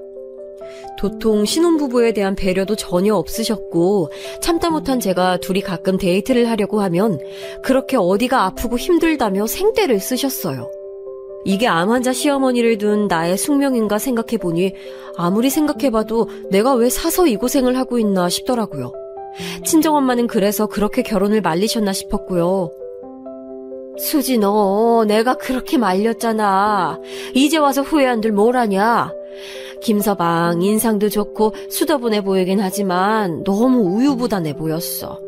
지 엄마랑 네 사이에서 뭐 얼마나 제대로 중심을 잡아주겠어. 끼케야 뭐 한두 마디 하고 말겠지. 암 환자랑 같이 사는 건 자식이라도 힘들어. 근데 네가 뭘 한다고 겁도 없이 며느리로 들어가서 같이 살고 있어. 어우, 속 터져 진짜. 장담하건대 너는 니네 시어머니 돌아가실 때까지 그 집에서 못 나와. 그리고 요즘 암 걸려도 잘만 오래오래들 살아. 그 핑계로 니네 계속 데리고 못 나가게 할걸. 엄마의 말이 너무 과격하게 들려서 심했다고 생각했던 걸 보니 그때는 제가 아직 덜 불편했었나 봐요. 어머니는 시간이 지날수록 저를 너무 갑갑하게 만들고 숨막히게 만드시더군요. 아예 대놓고 시집살이를 시키면서 막말을 하진 않지만 마음에 안 드는 게 있어서 삐지시면 며칠을 갔어요. 그리고 저랑 남편이 주말에 나들이나 여행이라도 가려고 하면 그렇게 아프다고 앓는 소리를 내셨고 한번 폭발해버린 제가 멋대로 나가버리자 그때 야단을 치시더라고요. 얘, 이리 와서 좀 앉아봐라. 너 아무리 그래도 이 집에 어른이 살고 있는데 말버릇이 그게 뭐야, 어? 너 내가 아픈 거 알잖아. 아픈 시어머니 두고서 말버릇이 그게 뭐냐고. 이 집이 네 집이니? 그렇게 문 쾅쾅 닫고 다닐 일이야? 저는 웬만하면 참고 어머니와의 자리를 피하려고 했지만 한 집 살고 있는 데다가 제 스트레스도 엄청났거든요. 암 환자한테 독서를 퍼부은 못된 며느리라는 말 듣기 싫어서 참았는데 그날은 저도 어떻게 돼버렸던 것 같아요. 어머니 입장에서만 그리 말씀하시면 안 될 것 같은데요. 전 최선을 다했어요. 어머니 아프신 것 같아서 주말에 우리 둘이 어디 나가고 싶어도 참고 돌봤고 같이 있어드렸잖아요. 그렇게 지내온 게 벌써 신혼 1년하고도 반년이 다 넘었어요. 그러면 저희 부부끼리 좀 어디도 가고 데이트도 해도 되는 거 아닌가요? 그냥 같이 사는 동거인이 아니라 저희는 부부예요, 어머니. 어머니는 제가 이렇게 말을 하니 다 알아듣는다는 표정으로 저를 보고 있으면서도 금세 눈에 눈물방울이 뚝뚝 떨어지시는 거예요. 게다가 이 말을 하고 있을 때 남편이 뒤쪽에 어정쩡하게 서 있었어요. 자기 엄마가 눈물이 그렁그렁한 모습을 보니 제 편을 애지간하면 들어주려던 남편도 마음이 약해졌었나 봐요. 엄마 왜 그래? 울어? 저는 여기서 정말 휘청할 뻔했답니다. 정말 너무 뻔하고 뻔한 생각하고 싶지 않은 패턴으로 상황이 흐르는 거예요. 며느리 말에 충격받은 아픈 시어머니가 스르륵 주저앉아 소파에 기대 있고 그 모습을 아들이 위로해주는 상황. 저는 그 꼴을 보고 싶지 않아서 과감하게 핸드폰 들고 집 밖으로 나가버렸어요. 뒤늦게 남편이 저에게 전화를 걸어왔으며 제발 자기 한 번만 좀 봐달라고 하는 거예요. 수지야, 나도 다 생각이 있어. 우리 1년 안쪽으로 근처에 집을 얻자. 응? 이사를 가자. 나도 많이 생각해봤는데 너랑 엄마 사이에서 더 이상 이렇게는 못 있을 것 같아. 처음부터 내가 생각을 잘못한 것 같아. 우리 그냥 어머니랑 따로 살자. 그리고 내가 자주 찾아뵐게. 응? 남편은 제가 이 무렵 때 꽤 심한 소리를 하고 이혼하자는 얘기도 했었기 때문에 그런지 자기가 알아서 해결 방법을 저에게 제시하더라고요. 알아서 본인이 답을 찾아왔으니 그냥 참고 들어가게 됐어요. 그리하여 우리는 근처에 집을 얻게 됐고 이걸로 어머니에게 통보를 할 때도 엄청난 진통을 겪어야 했어요. 그래, 그럼 전부터 나간다고 했으니 그래야지. 그래, 집은 알아봤고? 어머니는 이 말을 하시면서도 말을 다 못 잇겠다는 듯 아주 괴로워 죽겠다는 얼굴로 우리를 응시하시는데요. 정말 제가 죽겠더라고요. 그러면서 밥을 안 드시고 무언에 투쟁을 하시는데 한눈에 봐도 얼굴이 파리하게 말라가는 거예요. 와, 진짜 안 되겠어서 남편에게 선택을 하라 했고 남편은 아주 큰맘 먹고 저를 따라 이사를 했어요. 어머니는 그때 대단하게 충격을 받으신 것 같았어요. 그런데 저도 그쯤 되니까 머리가 차가워지고 아주 냉정해지더라고요. 남인 어머니한테 이렇게 휘둘려서 내 젊은 인생이 엉망이 될 순 없으니 그냥 큰맘 먹고 쪼개지기로 한 거죠. 어머니로부터 떨어져 나온 생활이 시작되긴 했고 우리는 얼마 안 되어 아기를 갖게 됐어요. 그런데 참 요상하게 말이죠. 남편이 저를 따라서 나와준 건 참 고맙게 생각해요. 암 환자인 엄마를 두고 그런 선택을 하는 건 진짜 힘드니까요. 고마운 건 고마운 건데 다른 한 가지, 이상하게 분가를 하고 나서부터는 남편이 묘하게 아주 기이한 효자 노릇을 하고 있는 거예요. 게다가 저에겐 그것에 대해서 딴지 걸 것이 없도록 조건을 하나 걸어두더라고요. 왜? 나는 우리 엄마도 그냥 놔두고 수지 너를 따라 나왔어. 내가 뭘 어쩐다고 했어? 그때도 말했잖아. 엄마 자주 들여다보긴 할 거라고. 지금도 엄마가 아프다고 해서 가는 건데 그게 그렇게 잘못된 거야? 내가 남편 낸 우리를 안 한 게 아니잖아. 이 인간은 그렇게 말해두고 입덧하느라 힘들어하는 저를 놔둔 채 자기 엄마랑 저녁 먹으러 그쪽 집으로 넘어간 거예요. 전 신물이 올라오고 속이 울렁거려 죽겠는데 아무렴 암이라서 지금 관리하느라 힘든 자기 엄마만 하겠냐는 거죠. 이 시기 때 그렇게 많이 싸우고 이윽고 시간이 지나서 저는 딸아이를 낳게 됐답니다. 이때는 어머니는 본인이 하신 말이 무색할 정도로 매번 우리 집에 오시려고 하더군요. 이봐. 저녁에는 승철이가 우리 집으로 넘어오고 아침에는 내가 이리로 우리 손녀 보러 오고 엄하게 맨날 버스비며 기름값 버리고 이게 뭐냐고. 그냥 한 집에 살았으면 두루두루 절약했을 텐데 아유, 예민한 누구씨 때문에 꼴이 이렇게 돼버렸어. 아유, 지금이라도 늦지 않았어. 방 비워져 있으니까 들어오려면 들어와. 저는 기가 차지도 않아서 그냥 지켜보다가 얼마 후에 남편에게 이 부분에 대해서 얘기를 종결지었어요. 남편은 몹시 자기 엄마를 안쓰러워했지만 제가 강경하게 나가고 명분이 있을 때에는 그냥 받아들이는 편이었어요. 나 한 번만 말할게. 적어도 내가 좀 편해지기 전까지는 어머니 못 오시게 해. 당신 애기 육아하는 거 얼마나 힘든지 모르지? 당신 말 맞다나 어머니도 아프시잖아. 아니 뭐하러 아프신 분이 자꾸 여기 왔다 갔다 하시게 해. 나도 아파. 나도 손목이랑 여기저기 다 나갔어. 아픈 사람 둘이서 한창 손 많이 가는 애기 두고 뭘 하란 말이냐고. 그때 당신이 회사에서 나와서 우리 셋 시중 다 들어줄 거 아니잖아? 어머니 오셔서 계속 애기 뭐 해줘라 저거 해줘라 얘기하시면 나 진짜 너무 지치고 불편해. 게다가 밥까지 차리라고? 그러고 저녁에 당신 오면 당신 밥까지 내가 해야 되는 거야? 나 그럼 엄마네 갈 거야. 이렇게까지 말하고 싶지 않았지만 저도 특단의 조치를 드러냈고 남편도 결국은 수긍하고 말았어요. 어머니는 아무튼 이래저래 저한테 불만이 아주 많을 거예요. 한 집에 잘 살고 있었는데 며느리가 아들 데리고 나가버렸지. 둘이 애기 낳았대서 자주 보러 가려고 했더니 지 힘들다고 못 오게 하지. 아주 저한테 쌓인 거 천지였겠죠. 하여간 그렇게 해서 애를 낳고 키우는 동안은 어찌어찌 넘어가게 됐는데 그리고 그 사이 어머니도 아주 잘 회복을 하셨어요. 초기 발견을 하셔서 그런지 수술이나 복잡한 과정 거치지 않고도 나을 수 있으셨던 것 같아요. 중간중간 앓는 소리를 엄청 하시긴 했지만 그거야 제가 같이 사니까 힘들었던 거라며 나중에 기억이 미화되기도 하더군요. 왜 미화라는 표현을 쓰냐면 떨어져 있을 땐 모르다가 가끔 만나서 다시 어머니를 겪다 보니 어머니를 제가 힘들어하는 어떤 부분들은 너무나 여전히 그대로였기 때문이에요. 사람은 진짜 변하지 않더라고요. 제가 애 낳고 한창 키우고 3살쯤 되었을 무렵 홀로 떨어져 살던 시댁 도련님이 결혼을 하게 된 거예요. 그래서 상견례도 하고 아까 앞서 말했듯이 예비동서 얼굴도 보고 그때는 어머니가 엄청 마음에 안 들어 하셨죠. 하지만 시간이 지나서 의사라는 직분에 맞게 수입도 좋고 집안도 좋은 동서가 우리 어머니한테 꽤나 선물을 해대다 보니 마음이 변하셨나 봐요. 결혼할 때 받으신 것들 그리고 이후에 동서가 자잘하게 해드린 선물들을 받아보시더니 무슨 생전 없던 딸이라도 생긴 양 갑자기 엄청 예뻐하시는 거예요. 생각해보면 저는 계속해서 어머니랑 선을 긋고 거리를 뒀어야 했는데 왜 애매하게 어머니를 짠하게 여겨가지고 다시 왕래를 했던 걸까요? 많은 며느리들이 거의 그런 기점부터 실수를 하고 잘못 멱살 잡혀서는 자기 시어머니 돌아가실 때까지 계속 시달리면서 사는 것 같아요. 어머니는 회복하시고 난 뒤에도 꾸준하게 치료가 필요했지만 아무튼 큰 병을 치러서 그런지 몰라도 목소리도 쉬시고 뭔가 성격이 더 날카로워지셨어요. 그리고 뭐랄까 이런 표현이 맞는지 모르겠지만 욕심이 많아지셨답니다. 이번에 나는 애들 다 같이 데리고 여행도 다녀오고 싶어. 내가 죽은 문턱까지 갔다가 나왔는데 못할 게 뭐 있냐? 하고 싶은 건 다 하고 봐야 돼. 나는 그날 밤처럼 병원 침대에서 후회하고 싶지가 않아. 얼마나 앞으로 더 살지 몰라도 죽기 전에 후회 같은 건 하기 싫다고.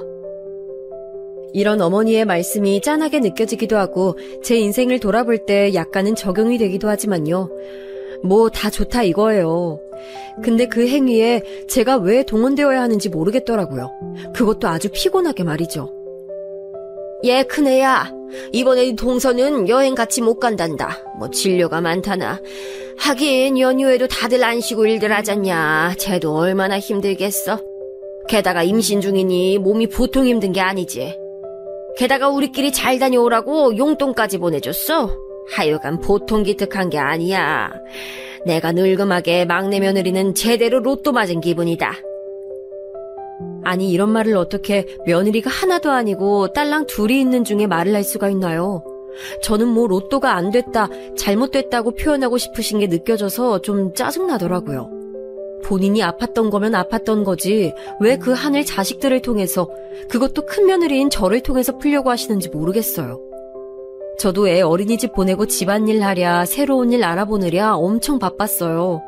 그런데 어머니는 툭 하면 전화해서 아직도 어디가 아프네 하고 신파를 읊어대시는 거예요. 적당선에서 무시하고 제가 할 수 있는 것들은 해드리고 있었어요. 사실 다 안 해버리는 방법도 있었지만 당시에 남편이랑 저랑 사이가 별로 좋지 않았거든요. 제 잘못은 아니고 남편이 새로 사업을 한답시고 일을 벌린 게 있었어요. 그 일이 바쁘기도 하고 너무 고생스럽다 보니 얼굴도 몇 번 못 보는 데다가 남편은 매일매일 날이 서 있었답니다. 저기, 당신 이번에 애 데리고 어머니한테 좀 다녀와. 난 이번에 못 갈 것 같아. 혼자 운전해서 갈 수 있지? 5분도 안 되는 거리잖아.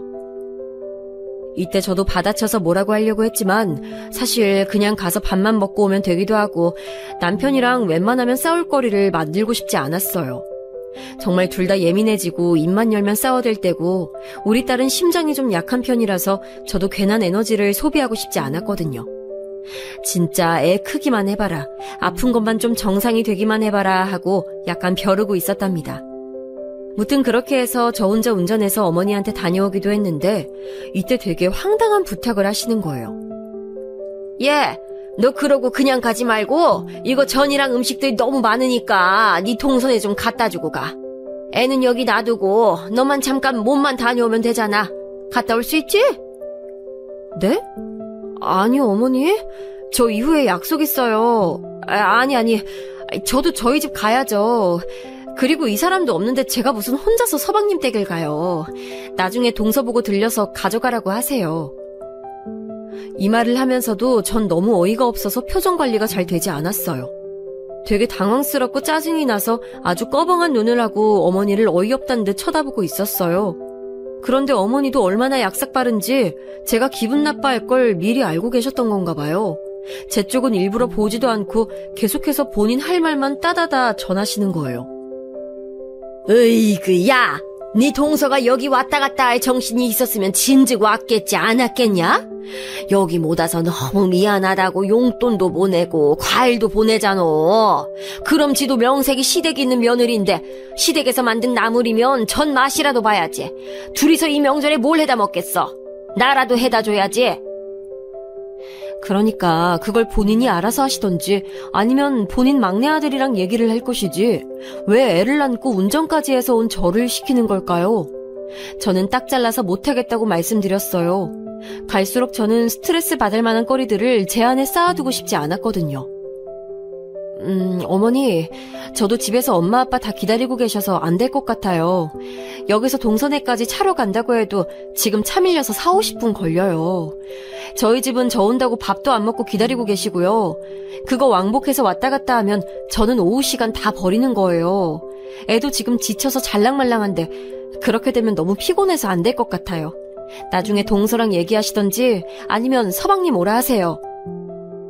이렇게 톡 쏘아 붙이면서도 전 하나도 너무한다는 생각이 들지 않았어요.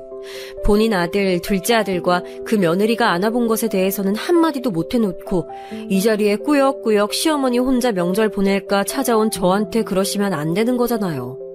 제가 무슨 동네 북도 아니고 왜 온 김에 다 시켜 먹으려고 하는 거냐고요. 어머니는 역시나 그 꽁한 성격답게 그때 입을 꽉 다무르시더니 잔뜩 화가 난 표정을 지으시더군요. 그러면서 너무 웃긴 게 삐진 티를 아주 단단히 내시는 거예요.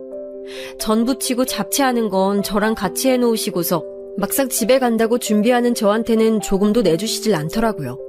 무려 제가 직접 했는데도 말이죠. 저도 이미 기분 버릴 대로 다 버려서 그냥 대충 챙겨 입고 졸려서 칭얼대는 딸내미를 안고 그냥 나와버렸어요. 그리고 어머니는 그걸 갖다가 그 다음날 단톡방에 정말 믿을 수 없는 넋두리를 늘어놓으시면서 터뜨리셨더라고요. 내 팔자가 복이 없어서 서방 보내놓고 암이나 걸리고 내 말 들어주는 사람도 없고 이번 명절은 정말 너무 우울하다.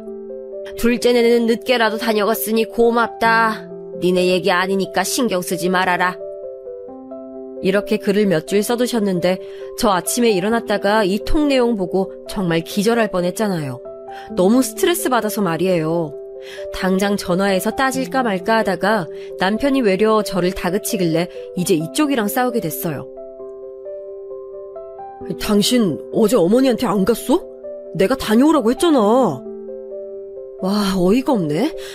내가 하고 싶은 말을 당신이 하고 있어 지금. 나 어제 갔다 왔다 어머니한테. 전화해서 지금 삼자대면 해볼래? 나도 지금 어머니한테 따지고 싶어. 왜 글을 그 모양으로 써놔서 하소연을 하고 계시냐고. 지금 동선에만 쏙 빼고 아니라고 말하는 자체가 뭐야. 큰며느리인 나한테 불만이라는 거 아니야? 나 이런 식이면 이제 어머니한테 안 갈 거야. 그러면서 둘이 얼마나 불티나게 싸워댔는지 생각해보면 싸운 것도 웃겨요. 남편이 무조건 저한테 미안해해야 하는 부분 아닌가요? 저보고 왜 말을 그렇게 하냐며 엄마 기분 하나 못 맞춰주냐면서 물고 늘어지더라고요. 그러니 저는 점점 남편과 어머니에게 이골이 나기 시작했고 그 다음 명절에도 저 혼자선 안 간다고 버텼어요. 결국 그 해에는 제가 안 가고 동서만 갔었던 건지 동서가 아주 보란듯이 사진을 찍어서 올렸더라고요. 이런 부분들이 너무 얄밉게 느껴졌어요. 그러던 어느 날 갑자기 동서가 저한테 만나자고 하는 거예요. 형님, 시간 되세요? 괜찮으시면 제가 그쪽 동네로 찾아뵐게요. 다른 게 아니라 형님 찾아뵙고 드리고 싶은 말씀이 있어서요. 당시에 저도 궁금하기도 하고 동서랑 따로 밖에서 만나본 적이 없기 때문에 좀 알고 싶긴 했었어요. 우리 집 근처로 자기가 찾아와서는 외제차에서 내리면서 몬 과일 세트랑 쇼핑백들을 갖고 내리더군요. 어머, 동서 이게 뭐야? 뭐 이런 걸 갖다 줘. 에이, 형님. 제가 결혼하고 정신이 없어서 얼마간 형님을 챙겨야 하는데 그러질 못했어요. 이거 얼른 사용하지 마시고 받으셔요. 그렇게 말하면서 저한테 쇼핑백을 내미는데 일순간 기분이 좋았지만 그래도 좀 마음이 편하진 않더라고요. 그렇게 저한테 선물을 잔뜩 하고는 각자 주문해서 차를 마시게 됐어요. 별로 편하지 않은 관계의 동서였고 그리고 명절에 자기가 다녀온 티를 내면서 여우짓을 하던 모습이 좀 쎄하더라고요. 이제서 갑자기 저한테 이렇게 곁을 주면서 연락을 해온 것도 좀 심상치 않았고요. 얘기 나눠보니까 역시 저한테 용건이 있긴 했던 거예요. 근데 듣고 보니까 너무 웃기기도 하고 하여간 안 좋은 쪽으로 기가 차서 대답을 금방 하진 못했어요. 한편으론 어머니가 좀 짠하기도 하고 또 한편으로는 동서 눈에는 내가 그렇게 만만한가 싶어서 황당하기도 했었고요. 저 형님 다른 게 아니라 아주 중요한 얘기예요. 우리 어머니 암이셨잖아요. 근데 몇 번 상황을 제가 좀 지켜보니까 재발이 되실 수도 있고 혹 아니라고 해도 이제 자식들이 조금은 역할을 나눠가야 할 것 같더라고요. 저희 남편도 한참 그 부분에 대해서 관심이 많아요. 어째 점점 뉘앙스가 누군가가 결국은 언젠가 모셔야 하지 않냐 그 얘기인 것 같았고 역시나 제 예감은 적중했어요. 제가 슬쩍 중간에서 말을 가로채서 먼저 물었죠. 그러니까 동서 말은 그거지? 누군가 모셔야 할 텐데 그게 동서는 안 될 것 같다. 어려울 것 같다. 이 얘기야? 탁 집어서 물었더니 동서는 일순간 안경 너머로 눈이 잠깐 커지더니 다시 난감한 듯 웃으면서 말하는 거예요.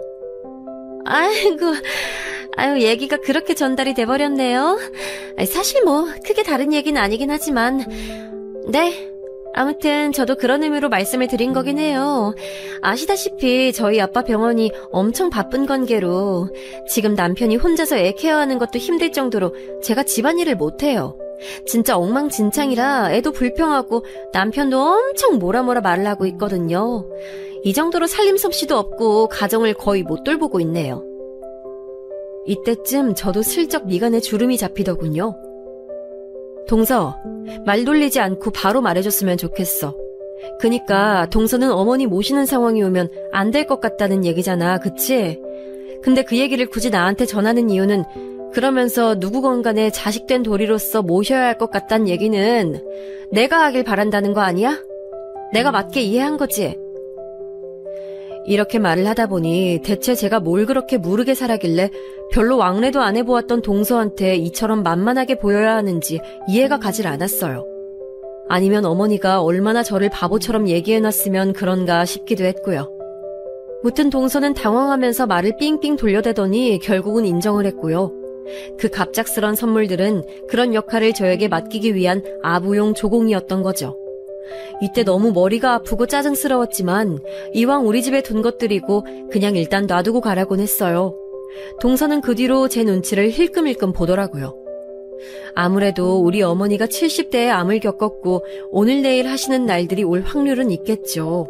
지금 혼자 살고 계시는 데다가 효심지극한 두 아들은 서로 모시려 들 거란 말이에요. 거기서 동서는 손쉽게 빠지고 싶다는 의미로 이해를 했어요. 그렇게 저한테 슬쩍 넘겨버린 모양새가 정말 마음에 안 드는 거예요. 이후로 몇 번 동서한테 연락이 왔었고 그 얘기는 쏙 뺀 채 대하길래 저도 그냥 모르는 척 대꾸는 해왔었는데요. 문제는 바로 이번 설에 대형 사고가 벌어지고 말았다는 거예요. 동서도 사실 이렇게 일이 커지길 바라진 않았을 텐데 어머니가 너무 생각 없이 일을 질러버리신 게 문제죠 뭐. 그리고 제가 볼 때 동서가 제게 했던 부탁을 서방님이 모르실 것 같긴 했어요. 무튼 저로서는 제 자신을 지키고자 어쩔 수 없는 숙명으로서 일을 저지르게 됐답니다. 이 모든 일을 자초한 건 어머니와 동서 그 둘이라고 생각해요 전. 하필 다른 것도 아니고 설날에 세뱃돈 주는 것 같고 뭐 얼마나 준다고 그렇게 구냔 말이죠. 이때 모처럼 만에 정말 몇 년 만에 동서네랑 저까지 해서 다 같이 어머니 댁에 모였던 날이었어요. 어머니는 엄청 들뜨셨는지 이것저것 음식도 하시고 몸도 성치 않다면서 많은 것들을 해두셨더라고요. 그 자체까진 딱 좋았는데 이후로 제 딸이랑 동서네 애랑 꼬맹이들이 세배를 하게 됐어요. 둘이 나이 차이도 있고 엄연히 누나랑 동생이기도 했는데 어머니가 정말 믿을 수 없는 행동을 하시는 거예요. 나란히 세배를 하는 꼬맹이들이 아무리 세상 물정 천지구별을 못한다지만 어떻게 똑같이 고개를 숙였다 일어난 애기들한테 이런 식으로 편을 가르냐고요. 아이고 우리 손주 머리 똑똑한 애미 만났으니 앞으로 더 잘 될 거다. 옛다 10만 원 할미가 크게 통 썼다. 그러면서 어머니가 대뜸 5만 원짜리 2장을 조카에게 주시는 거예요. 어째 순서는 우리 딸이 더 먼저일 텐데 저쪽부터 주신 게 좀 불안하다 했어요. 그래놓고 곧장 우리 애를 보시더니 와 저는 정말 이때 들은 말을 잊을 수가 없어요. 진짜 당장 일어나서 눈앞에 있는 상을 다 뒤엎고 싶은 심정이었거든요. 그래 너도 여기 받아라. 옛다.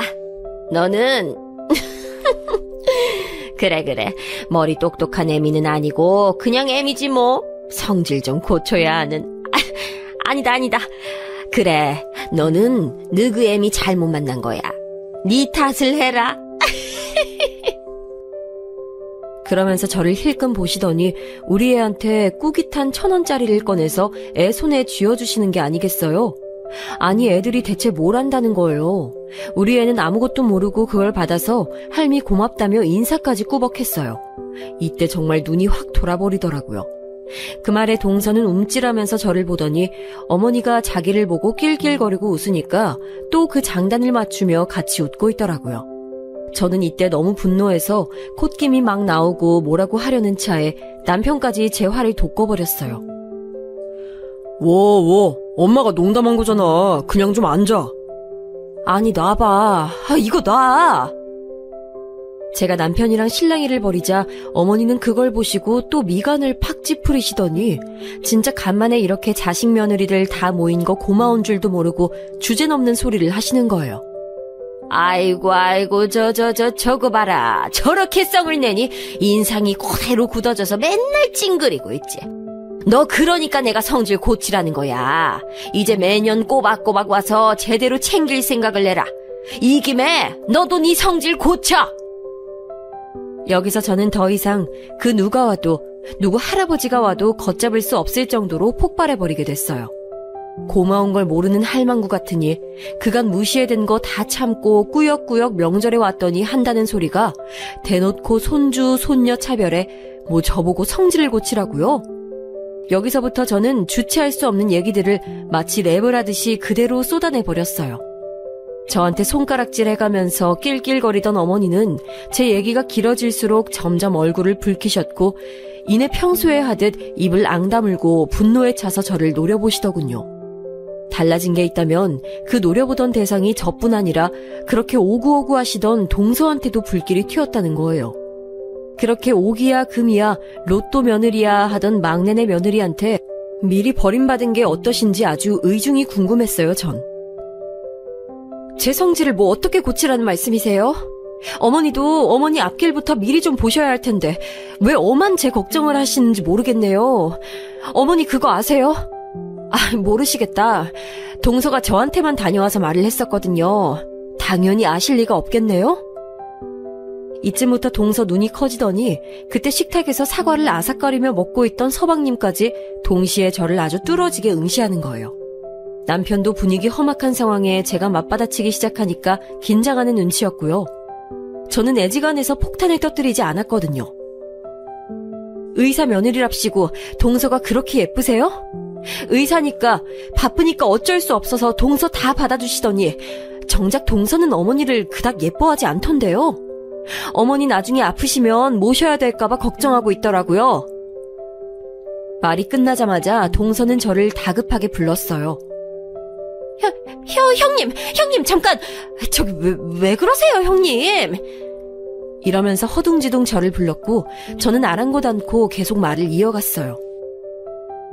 저야말로 잘 모르겠으니까 동서랑 어머니랑 둘이 얘기해보세요. 전 성질 나빠서 어머니 못 모실 것 같거든요.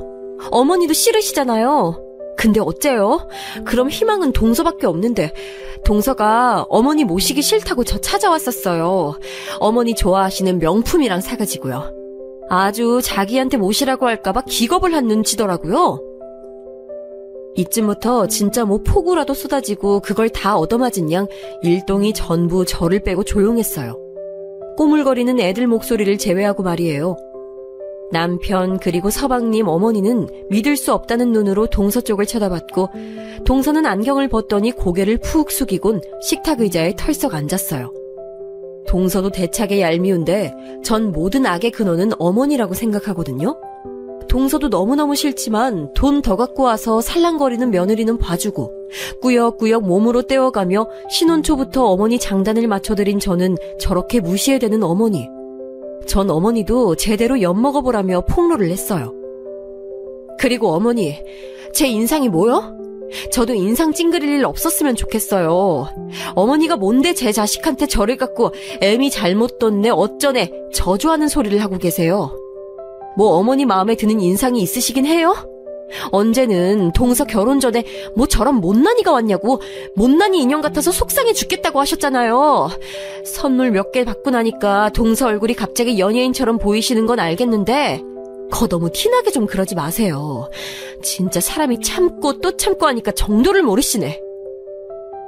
이 말에 여지껏 얼굴이 벌개져서 동서 쪽을 보고 계시던 어머니는 더 얼굴이 벌개질 수도 없을 정도로 벌개져서는 딴 쪽으로 고개를 돌리시더군요. 동서는 이때 한쪽 미간을 확 찌푸리면서 저와 어머니를 번갈아 가면서 쳐다봤고요. 오해하지 마 동서. 나는 동서 같고 정말 단 한마디도 안 했어. 난 듣기만 했어. 듣기만 한 게 잘못은 아니지. 내가 판을 벌린 것도 아니고 상견례 갔다 와서 어머니가 나한테 그런 거야. 며느리 잘못 들였다고 어디서 저런 인물 없는 걸 데려왔냐고 말이야. 그러고 보면 동서도 그런 입지에서 어아둥둥 로또 며느리 되느라 되게 고생했다. 그치? 더 이쁨 받으려면 어머니 모시는 걸로 금메달 따야지. 왜 여기서 포기해? 포기하지 말고 한번 잘 모셔봐. 난 이미 틀렸어. 여기까지 말하고 나서도 분이 안 풀려 죽겠는데 남편이 저보고 적당히 하라며 나가자고 하더군요. 왜? 내가 자기 어머니한테 야단 맞고 별 말 같자는 소리 듣고 있을 때 당신 가만히 있었잖아. 왜 그때는 이렇게 안 말렸어? 어머니가 싫은 소리 들으니까 기분 나빠? 그럼 나는 당신 되게 웃긴다 진짜. 아니 여보 좀 조용히 해. 왜 그러냐고. 애들이 듣잖아 좀 제발. 뭐? 그럼 어머니는? 우리 애 들으라고 직접 귀에다 대고 하신 말은 아무렇지도 않나 보네? 당신이 그러고도 애 아빠 맞아? 애가 무슨 남의 집 딸이야? 당신 뭐 옆집 싸움 구경 왔어? 너네 집 일 말리러 왔냐고. 어쩜 그렇게 본인 어머니가 나한테 한 건 아예 귀에 담지도 않고 내가 한 말만 갖고 따져대. 당신도 똑같아. 전 진짜 도무지 어머니의 발언을 그리고 거기서 이죽거리며 순간적으로 저를 조롱하는 표정을 지었던 동서까지 정말 싹 다 용서할 수가 없더라고요. 그날도 한파가 온다 어쩐다 하는 와중에 힘들게 애 챙겨서 갔었고 심지어 동서는 1시간이나 늦게 왔어요.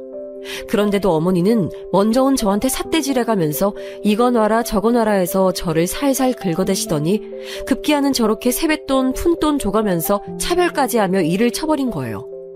아주 대놓고 저를 무시하고 그간에 쌓였던 것들을 그런 모양으로 풀고 싶었던 것 같더라고요. 하지만 저도 똑같이 나이 먹어가는 처지에 제가 왜 참아야 할까요? 바보같이 시집살이며 조롱하는 소리 계속 듣다가 그대로 60, 70 먹어서 그제서야 이제 죽고 없는 시댁 욕하는 인생 살기는 싫더라고요. 이렇게 난리를 쳐버리고 남편이 끝끝내 가자고 해서 애를 안고 집으로 돌아왔지만 그 뒤로 지금 이 순간까지도 저와 남편은 냉전 중이에요. 정말 한마디도 네가 잘못했네 잘했네 하는 얘기는 저한테 하지 않고 있어요. 어쩜 저렇게 지 엄마랑 똑같아서 저한테 화나는 걸 그대로 꾹 참고 열받은 티를 내면서 집 문이란 문은 다 탕탕거리면서 썽을 부리는지 모르겠네요. 그러면서 똑같이 지 엄마처럼 속으로 쌓아두고 있다가 저한테 한 번에 털어놓으려고 하겠죠. 하지만 저는 그걸 기다려주다가 그대로 당해줄 생각은 없거든요. 남편에게 통보해뒀어요. 나 지금 냉전 상태 너무 불편하고 내가 잘못한 건 없다고 생각해. 당신은 내가 어머니한테 그동안 듣는 말들이나 불리한 상황들 다 알면서도 조금도 내 편 들어주지 않았어. 동서네가 대판 싸워서 이혼 얘기가 나오건 말건 알 바 아니고 나는 당신과 내 관계를 똑바로 하고 싶어. 계속 그렇게 냉전으로 가겠다고 한다면 내 미래에 당신은 없어.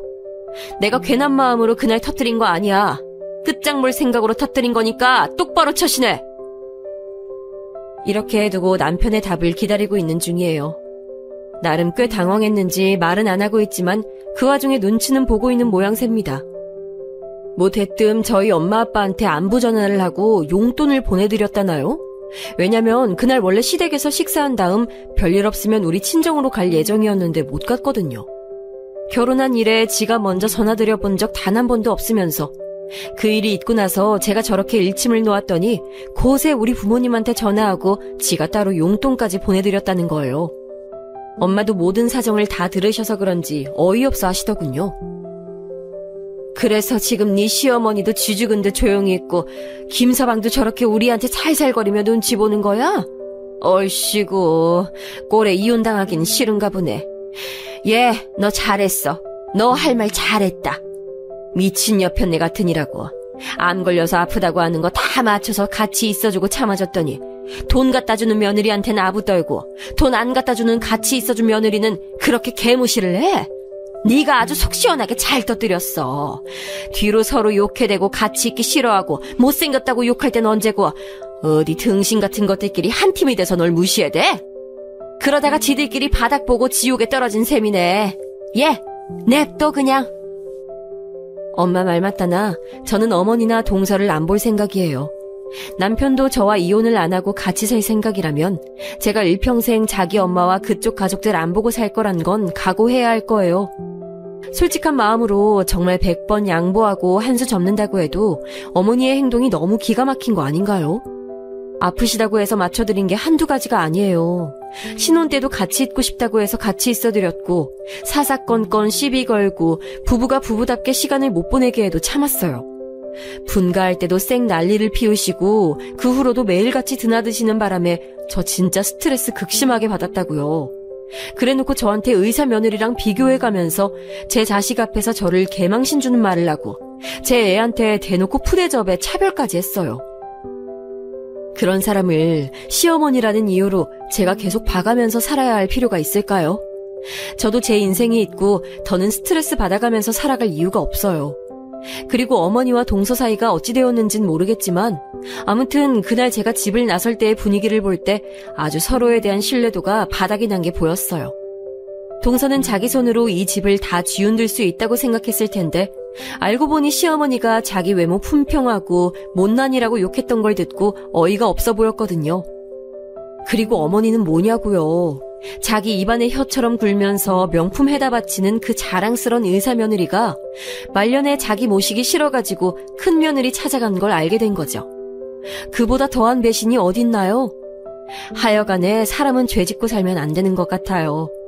남한테 함부로 하고 해가 되게 굴었던 행동들 그대로 저렇게 지들이 돌려받고 뒤통수 맞았잖아요. 무튼 저는 이날 폭로해버린 게 제 그간 인생사 중 가장 잘한 일이라고 생각하고요. 올해 첫 시작을 열면서 정말 저의 답답하고 지루했던 결혼 생활을 비로소 해소한 일이라고 봐요. 또 같은 기회가 있다면 똑같이 했을 거고요. 제 안에서는 이미 어머니와 인연을 끊었고 그 둘도 이제 원수만도 못한 사이가 되었을 텐데 명절에 이제 누가 왔다 갔다 할지 참 볼만하겠네요. 그냥 둘이 그렇게 평생 백년해로 했으면 좋겠네요. 저는 2번 다시 시댁이라는 것에 얽매이지 않고 편하게 제 인생 살 예정이에요. 남편이 어떻게 결정하느냐에 따라서 결혼 생활도 생각 중이라 많은 방편들을 생각하고 있네요. 생각보다 술술 떠오르는 걸 보니 결혼 내내 저도 너무 많이 지쳐있나 봅니다. 지 엄마밖에 모르는 것들은 아예 장가를 가면 안 되고 장가를 가서도 그 모양이면 언제건 다시 혼자가 되어 살 각오도 해야 된다고 봐요. 그럼 속 시원히 털어놓고 저는 또 제 하루를 열심히 살아가도록 하겠습니다. 모두들 건강하세요.